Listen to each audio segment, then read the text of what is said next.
Did you know that Bilibili has its own creator monetization system? In 2026, creators can earn money by publishing original content through Bilibili's Creator Incentive program. But there is an important difference between simply having a Bilibili account and actually being eligible for monetization. According to Bilibili's current creator guidance, your account needs to have creator benefits level 3 or higher, and your credit score must be at least 80.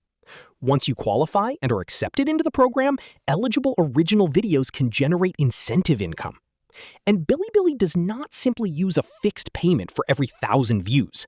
Your earnings can depend on factors such as content quality, popularity, engagement, and other platform metrics. So if you're thinking about starting on Bilibili, don't focus only on views. Focus on building an original content channel, growing your account level, maintaining a good credit score, and creating content people actually want to watch. Bilibili could become another important platform for creators in 2026.